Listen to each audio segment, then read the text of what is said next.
Shalom Bapak Ibu Saudara-saudaraku yang dikasihi Yesus Kristus. Selamat bertemu kembali dalam sapaan firman Tuhan buat kita hari ini. Hari ini kita masih mendengarkan firman Tuhan. Sebelum kita kembali melakukan aktivitas kita, segala pekerjaan kita, kita mau dituntun oleh firman Tuhan. Sebab hanya firman Tuhan yang bisa menuntun kita ke arah yang benar. Dan hanya firman Tuhan yang bisa membawa kita ke dalam keselamatan dan ke dalam kerajaan sorga. Amin. Oleh karena itu, mari buka hatimu. Jangan keraskan hati kita untuk tidak mau mendengarkan firman Tuhan. Sekali kita mengeraskan hati kita, maka iblis itu akan berkuasa terus. Makanya tetap buka hati dan pikiran kita untuk kita boleh mau dituntun oleh firman Tuhan. Firman Tuhan yang menjadi renungan buat kita hari ini yaitu yang terambil dari Lukas pasal yang pertama ayat yang ke-68. Tetapi sebelum kita mendengarkan firman Tuhan, marilah terlebih dulu kita serahkan hati dan pikiran kita ke dalam tangan Tuhan melalui doa. Kasih karunia dan damai sejahtera dari Allah Bapa dan dari anaknya Tuhan Yesus Kristus, itulah yang menyertai hati dan pikiranmu sekalian. Amin.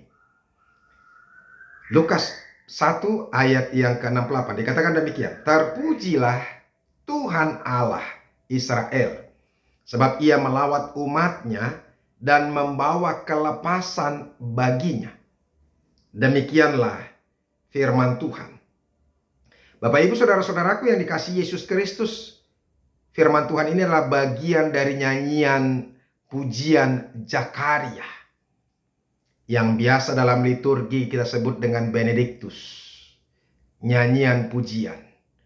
Satu pujian karena sukacita yang Roh Kudus menyatakan itu kepada dia. Jadi sukacita kita saudara-saudara itu hanya karena Roh Kudus. Kalau sukacita kita datang karena Roh Kudus, maka sukacita itu adalah sukacita yang benar. Dan sukacita itu akan sukacita yang menetap, yang tetap kekal untuk selama-lamanya. Kalaupun ada sukacita dari dunia ini saudara-saudara, itu hanya sementara saja. Kekuatannya dan dia tidak akan bertahan lama. Makanya hanya Roh Kudus saja yang bisa memampukan kita untuk bersukacita, sekalipun mungkin kita dalam keadaan yang kurang baik. Tetapi ketika Roh Kudus bersama dengan kita, maka dia yang akan membimbing, memimpin, dan membuka hati pikiran kita semuanya untuk benar-benar bisa merasakan sukacita daripada Tuhan. Karena sukacita itu terletak dari hati. Dan ketika Roh Kudus masuk ke dalam hati dan pikiran kita, maka itu yang akan menghibur dan memberikan sukacita yang luar biasa kepada kita. Jadi tidak ada yang bisa mengalahkan sukacita yang Tuhan berikan kepada kita. Dan ini yang terjadi. Makanya dari ayat 67 dikatakan demikian. Dan Zakaria ayahnya penuh dengan Roh Kudus. Jadi Zakaria ayahnya Yohanes itu penuh dengan Roh Kudus. Ya, lalu dia bernubuat. Jadi apa yang dikatakan oleh Zakaria di sini itu disampaikan oleh Roh Kudus dan dinubuatkan. Jadi bukan karena sukacita dari dirinya sendiri.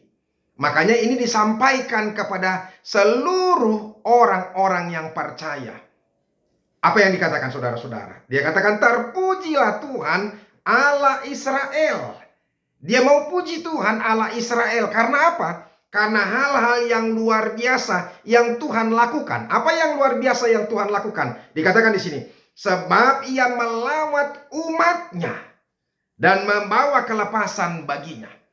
Jadi ada dua hal saudara-saudara sukacita yang disebabkan, yang terjadi buat Zakaria yang harus dia perdengarkan kepada seluruh bangsa Israel. Ya, apa itu? Yang pertama tadi dikatakan karena ia melawat. Artinya kalau ia melawat, ia mendatangi. Tuhan mendatangi orang-orang Israel. Saudara-saudara, kata melawat di sini bukan hanya sekedar datang, mengetahui, bukan. Tapi dia mau memastikan bahwa situasi bangsa Israel dalam keadaan yang kondusif, dalam keadaan yang penuh dengan damai sejahtera, dan yang paling inti saudara-saudara menurut teologisnya yaitu apa? Yang dia benar-benar merasakan bahwa ada keselamatan di tengah-tengah kehidupan mereka. Jadi bukan saja hanya sekedar apa? Datang, mengetahui situasi, bukan itu. Tetapi memastikan bahwa bangsa Israel itu benar-benar merasakan keselamatan yang datang. Karena apa? Karena Kristus sudah lahir di tengah-tengah mereka, datang di tengah-tengah mereka. Karena Allah mengutus anaknya satu-satunya untuk menyelamatkan bangsa Israel. Itu. Jadi oleh karena itu makanya mereka sangat-sangat bersuka cita. Dan saudara-saudara, Allah juga melawat kita. Saya selalu katakan saudara-saudara, kemarin juga saya katakan dalam renungan kita, sekarang kitalah Israel yang baru itu. Israel yang baru, yaitu orang-orang yang percaya kepada Yesus Kristus yang sudah dinubuatkan oleh Alkitab begitu lama, yang dinubuatkan oleh nabi-nabi sudah sejak lama, bahkan sejak zaman Musa sudah dinubuatkan kepada kita. Artinya apa saudara-saudara? Allah melawat setiap orang-orang yang percaya, memastikan bahwa dia berada dalam sukacita, berada dalam damai sejahtera, dan juga berada merasakan keselamatan itu sedang datang dalam kehidupannya. Bapak Ibu saudara-saudaraku, sekarang menjadi pertanyaan, apakah kita sudah merasakan bahwa Yesus hadir di tengah-tengah kita dan kita diselamatkan oleh Tuhan? Kalau tidak, maka kita pasti terus dalam keadaan yang apa? Yang bersedih, yang bergumul, yang kecewa, yang hatinya terus menderita. Hanya orang-orang yang mau membuka hatinya untuk Kristus, menerima Kristus, maka dia akan bisa merasakan keselamatan itu. Dan sehingga dia akan bisa bersuka cita. Itu yang saya katakan saudara-saudara, hanya orang-orang yang menerima Kristus, hanya ketika kita berada di dalam Kristus saja, kita boleh bersuka cita. Itu. Oleh karena itu saudara-saudara, makanya ini mau mengingatkan kita saat-saat kita pun mungkin menderita pada saat ini. Saat-saat kita pun bergumul pada saat ini. Yang jelas Tuhan melawat kita. Dia mau memastikan bahwa kita semuanya dalam keadaan yang sukacita, damai sejahtera, dan merasakan keselamatan dalam kehidupan kita. Yang kedua saudara-saudara, sebab ia melawat umatnya dan membawa kelepasan baginya. Jadi dengan kehadiran Yesus Kristus kita dilepaskan. Dilepaskan dari pergumulan-pergumulan kita. Dibebaskan dari dosa kita. Dosa itu mengungkung kita, membebani kita, memberikan kuk yang terus-menerus kepada kita, sehingga hidup kita terbeban. Jadi ketika Yesus datang, dia mengangkat semuanya kuk itu, perhambaan itu, dan mengangkat seluruh beban penderitaan dalam kehidupan kita, sehingga kita merasakan ada sesuatu kelegaan, ada kebebasan. Jadi yang dibutuhkan saudara-saudara dalam hidup ini bukan hanya sekedar kebebasan daripada apa? Dari penjajahan atau kebebasan dari kedagingan saja, bukan. Bukan soal apa? Kelaparan saja, bukan. Tetapi ketika kita dilepaskan dari dosa, sebab dosa yang membuat kita menderita dan terbeban. Dan oleh karena kedatangan Yesus Kristus itu membawa kelepasan yang menyeluruh dalam kehidupan kita.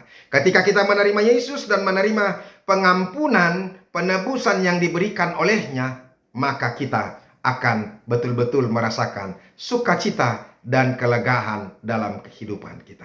Semoga firman Tuhan ini boleh menghibur kita. Bagi orang-orang yang mengalami penderitaan dan pergumulan, Yesus sedang melawat Anda dan Dia melepaskan kita. Tuhan Yesus memberkati. Amin. Terima kasih Tuhan untuk firman-Mu yang boleh kami dengarkan sampai hari ini. Biarlah ini juga cukup menghibur kami, supaya kami bisa merasakan kasih-Mu. Karena Tuhan selalu melawat kami, memastikan bahwa kami bisa merasakan kelepasan dan keselamatan itu. Terima kasih Yesus. Amin. Bapak Ibu Saudara-saudara, mari bersukacita. Mari menyanyikan nyanyian pujian. Terpujilah Tuhan, karena Tuhan itu melawat kita dan melepaskan kita. Sampai ketemu besok. Tuhan Yesus memberkati. Salam.